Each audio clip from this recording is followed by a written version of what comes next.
ಧೂಮ್ 1 movie ಖಳನಟ John Abraham ಪ್ರೇರಣೆ 1.2 kg ಚಿನ್ನ ಕದ್ದ ಆಸಾಮಿ ಕಳ್ಳತನಕ್ಕೆ ಪಲ್ಸರ್ ಗಾಡಿ ಸುತ್ತಾಡೋಕೆ ಮಹೀಂದ್ರಾ ಥಾರ್ ಕವಾಸಕಿ ಬೈಕ್ ಬಳಕೆಯನ್ನ ಮಾಡಲಾಗ್ತಾ ಇತ್ತು. ನೋಡಿ ಫಿಲಮ್ನ ನೋಡಿ ಯಾವ್ಯಾವ ರೀತಿಯಾಗಿ ಪ್ರೇರಣೆಯನ್ನ ಪಡೆದುಕೊಳ್ತಾರೆ ಅಂತೇಳಿ ಧೂಮ್ ಚಿತ್ರವನ್ನ ನೋಡಿ ಅದರಿಂದ ಕಳ್ಳತನಕ್ಕೆ ಪ್ರೇರಣೆಯನ್ನ ಪಡ್ಕೊಂಡಿರುವಂಥದ್ದು. ಜಾನ್ ಅಬ್ರಹಾಂನ ನೋಡಿ ಹೆಂಗೆ ಕಳ್ತನ ಮಾಡ್ತದೆ, ಹೆಂಗೆ ಹೋಗ್ತಾ ಇದ್ದ, ಸೊ ಅದನ್ನ ಪ್ರೇರಣೆಯಾಗಿ ತಗೊಂಡಿದ್ದಾನೆ ಈತ ಶೋಕಿಲಾಲ.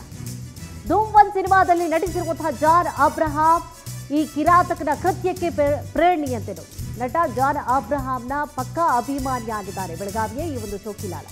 ಶ್ರೀಮಂತರ ಮನೆಗೆ ಕನ್ನ ಹಾಕೋದು, ಐಷಾರಾಮಿ ಜೀವನವನ್ನ ನಡೆಸೋದೇ ಈತನ ಕಾಯಕ ಆಗಿದೆ. ಸೇಮ್ ಆ ಪಿಕ್ಚರಲ್ಲಿ ಹೆಂಗಿರ್ತಾನೆ ಹೀರೋ, ಸೊ ಕದ್ಗಂಡು ಐಷಾರಾಮಿಯಾಗಿ ಆರಾಮಾಗಿ ಓಡಾಡ್ಕೊಂಡಿರ್ತಾನೆ, ಹಾಗೆ ಆತನೇ ಪ್ರೇರಣೆ, ಹಂಗೆ ಆತನೇ ಗುರು ಇವ್ರಿಗೆ. ಅವ್ರೇನೋ ಪಿಕ್ಚರಲ್ಲಿ ಮಾಡ್ತಾರೆ, 3 ಅವರ್ ಪಿಕ್ಚರ್ ಮಾಡಿಬಿಟ್ಟು ಹೋದ್ರು, ಅವರು ಮಾಮೂಲಿಯಾಗಿ ಇರ್ತಾರೆ ಅವರು. ಈತ ಏನು ಮಾಡೋದು ಅದನ್ನೇ ವೃತ್ತಿಯಾಗಿ ಮಾಡ್ಕೊಂಡಿದ್ದಾನೆ ಈತ ಶೋಕಿಲಾಲ. ಬೆಳಗಾವಿ ಮಹಂತೇಶ ನಗರದ ಸುರೇಶ್ ನಾಯ್ಕ ಈ ಶೋಕಿಲಾಲ ಆಗಿರುವಂತಹ ಖದೀಮ ನೋಡಿ.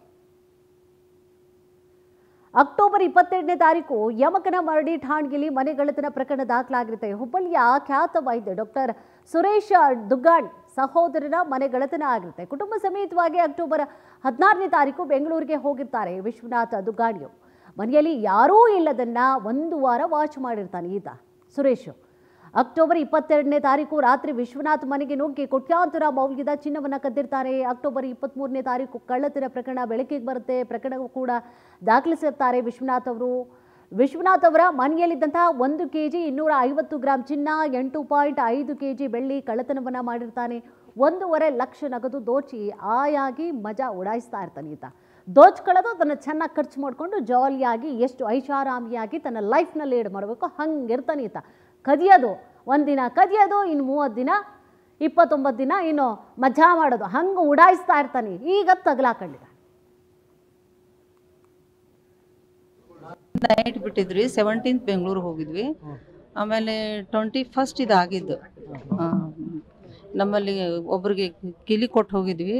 ಅವ್ರ ಗಾರ್ಡನ್ ಹೂವು ಹೊರ್ಯಾಕೆ ಬರ್ತಿದ್ರು, ಅವ್ರು ನೋಡ್ಕೊಂಡು ಬಾಗ್ಲ ತೆಗೆದ ಒಳಗೆ ಕೊಂಡಿ ಹಾಕಿದ್ರಂತ. ಆ ಕೀ ಬಿದ್ದದ್ ನೋಡಿ ಫೋನ್ ಮಾಡಿದ್ರು, ಅವ್ರು ನಮ್ಗೆ ಫೋನ್ ಮಾಡಿದ್ರು. ಆಮೇಲೆ ಇವ್ರು ನಮ್ಮ ಭಾವಾರ ಅದಾರಿ, ಅವ್ರು ಬಂದು ಎಲ್ಲ ಇದು ಪ್ರೊಸೀಜರ್ ಎಲ್ಲ ಸ್ಟಾರ್ಟ್ ಮಾಡಿಸಿದ್ರು. ಮತ್ತು ಜಾವೇದ್ ಅವ್ರು ಬಂದು ಅದನ್ನೆಲ್ಲ ಜಾವೇದ್ ಅವರು ಮತ್ತು ಭಾಳ ಮಂದಿ ಆಫೀಸರ್ಸ್ ಎಲ್ಲ ಬಂದಿದ್ರಂತ. ನಾವು ಸಂಜೆಗೆ 5 ಗಂಟೆಗೆ ಬಂದಿವ್ರಿ ಆ ದಿವಸ.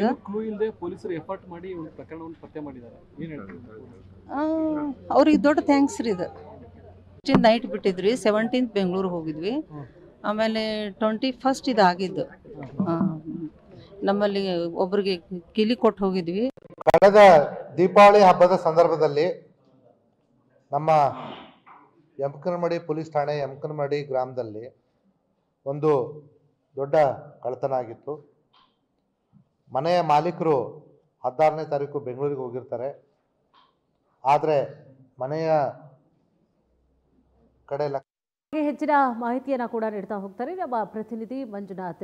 ಮಂಜುನಾಥ್, ಈತ ಎಲ್ಲೆಲ್ಲಿ ಈ ರೀತಿಯಾಗಿ ಇಲ್ಲಿವರೆಗೂ ಕೂಡ ಎಷ್ಟೆಲ್ಲ ಪ್ರಕರಣಗಳು ಕೂಡ ಈತನ ವಿರುದ್ಧವಾಗಿ ದಾಖಲಾಗಿರುವಂಥದ್ದು, ಹೆಂಗೆ ಈತನನ್ನ ಪತ್ತೆ ಹಚ್ಚಿದ್ರು ಪೊಲೀಸರು, ಏನಿದೆ ಮಾಹಿತಿ?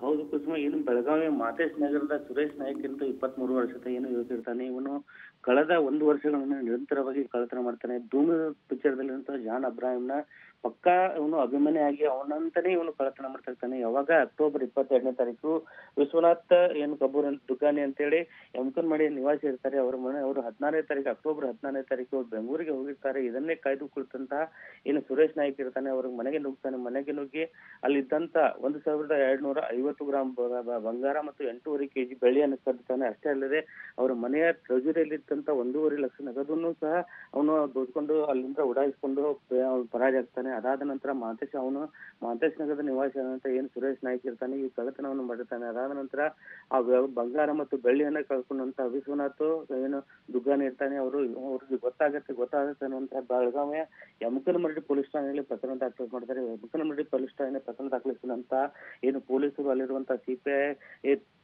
ಮುಷಾಫ್ರಿ ಇರ್ತಾರೆ, ಜಾವೇದ್ ಮುಷಾಫ್ರಿ ಅವರು ಇವನ ಹಾವಭಾವಗಳನ್ನ ಕಳೆದ 15 ದಿನಗಳಿಂದ ಆ ಒಂದು ಪ್ರದೇಶದಲ್ಲಿ ಏನು ರಾಷ್ಟ್ರೀಯ ಹೆದ್ದಾರಿ 4 ಇದೆ, 4ರಲ್ಲಿ ಬಳಿ ಇರುವಂತ ಎಲ್ಲ CCTV ಸಹ ಒಂದು ಪರೀಕ್ಷೆ ಮಾಡ್ತಾರೆ. ಆದ್ರೂ ಸಹ ಇವನ ಪತ್ತೆ ಗುರುತು ಸಿಗಲ್ಲ. ಯಾಕಂತಂದ್ರೆ ಈ ಸುರೇಶ್ ನಾಯ್ಕ ಯಾವುದೇ ಕಾರಣಕ್ಕೂ ಒಂದು ಫೋನ್ ಆಗಿರ್ಬೋದು, ಮೊಬೈಲ್ ಅನ್ನು ಬಳಸದೇ ಇರುತ್ತಾನೆ. ಅಷ್ಟೇ ಅಲ್ಲ, ಪ್ರಮುಖವಾಗಿ ಆ ಬೈಕ್ಗಳೇನು ಧೂಮು ಬೈಕ್ ಯಾವ ತರನಾಗಿರ್ತವೆ ಅದೇ ತರನಾಗಿ ಕಾವಾಸಾಕಿ ಬೈಕ್ ಮತ್ತು ಅವನಲ್ಲಿರುವಂತ ಕಾರ್ ವಾಹನಗಳನ್ನ ಆಲ್ಟ್ರೇಷನ್ ಮಾಡಿರ್ತಾನೆ. ಆಲ್ಟ್ರೇಷನ್ ಮಾಡಿ ಅವನು ತನ್ನ ಜೀವನವನ್ನು ಎಂಜಾಯ್ ಮಾಡ್ತಿರ್ತಾನೆ. ಯಾಕಂದ್ರೆ ಕಳ್ಳತನ ಮಾಡಿ ಇದೇ ತರನಾಗಿ ಅವನು ಎಂಜಾಯ್ ಮಾಡ್ತಿರ್ತಾನೆ. ಅವಾಗ 7ನೇ ತಾರೀಕು, ಇದೇ ನವೆಂಬರ್ 7ನೇ ತಾರೀಕು ಮಹಾರಾಷ್ಟ್ರಕ್ಕೆ ಈ ಬಂಗಾರ ಮತ್ತು ಬೆಳ್ಳಿಯನ್ನು ಅವನು ಮಾರಬೇಕಂತ ಹೋಗುವ ಸಮಯದಲ್ಲಿ ಆ CCTVಯಲ್ಲಿ ಏನೋ ಒಂದು ಪ್ರಕರಣವನ್ನು ಗೊತ್ತಾಕಿದಂಗೆಲ್ಲ ಅವನ ಹಾವಭಾವಗಳನ್ನ ಕಳೆದ 1 ತಿಂಗಳಿಂದ ಅವರು ವಿಚಾರಣೆ ಮಾಡಿರ್ತಾರೆ.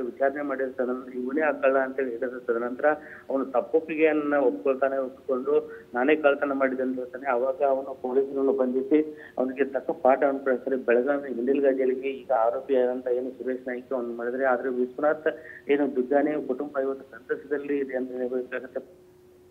ಎಸ್, ಥ್ಯಾಂಕ್ ಯು ತಮ್ಮೆಲ್ಲ ಮಾಹಿತಿಗಾಗಿ.